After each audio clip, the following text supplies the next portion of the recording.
मुंबईतील पवई परिसरात एका 19 वर्षीय चालकाने भरधाव कारने 3 पादचाऱ्यांना धडक दिली असून या प्रकरणी पोलिसांनी चालकाला अटक केली आहे। मुंबई पुणे एक्सप्रेस वेवरील नवीन मिसिंग लिंकवर गाड्या थांबवून फोटो किंवा रील्स काढणाऱ्या पर्यटकांवर पोलीस आता 500 रुपये दंडात्मक कारवाई करत आहेत। उपमुख्यमंत्री अजित पवार यांच्या निधनानंतर रिक्त झालेल्या बारामती विधानसभा पोटनिवडणुकीत महायुतीच्या उमेदवार सुनेत्रा पवार यांनी मतमोजणीच्या सुरुवातीलाच मोठी आघाडी घेतली आहे। नंदुरबार जिल्ह्यातील नवापूर तालुक्यात 19 वर्षात तिसऱ्यांदा बर्ड फ्लूचा शिरकाव झाला असून संसर्ग रोखण्यासाठी 44,000 पक्ष्यांचे कलिंग करण्यात आले आहे। आमदार रोहित पवार यांनी राज्य महिला आयोगाच्या रिक्त अध्यक्षपदी राजकीय व्यक्तीऐवजी अनुभवी महिला अधिकाऱ्यांची नियुक्ती करण्याची मागणी केली आहे।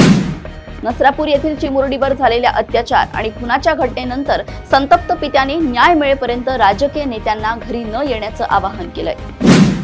बारामती पोटनिवडणुकीत मोठी आघाडी घेतलेल्या सुनेत्रा पवार यांनी हा विजय अजित पवारांना समर्पित केला असून कार्यकर्त्यांना मिरवणुका न काढण्याचे आवाहन केलंय। जनगणना 2027च्या नावाखाली सोशल मीडियावर फिरणारे अर्ज बनावट असून नागरिकांनी अधिकृत स्वगणना डिजिटल सुविधेचाच वापर करावा असे स्पष्टीकरण सरकारनं दिलंय। नसरापूर घटनेसह राज्यातील डझनभर संवेदनशील प्रकरणांच्या तपासासाठी सरकारने SIT स्थापन केली असली तरी या तपासांच्या संथ गतीवर प्रश्नचिन्ह उपस्थित होत आहे। म्हाडाच्या जमिनींवरील बनावट नकाशांना मंजुरी दिल्याप्रकरणी नाशिकच्या नायब तहसीलदाराला अटक करण्यात आली असून 6 मे पर्यंत पोलीस कोठडी सुनावण्यात आली आहे। प्रदेशातील अशाच टॉप 10 बातम्या मी ऐश्वर्या आपल्यापर्यंत घेऊन येत राहील। तोपर्यंत बघत रहा देशोन्नती। नमस्कार।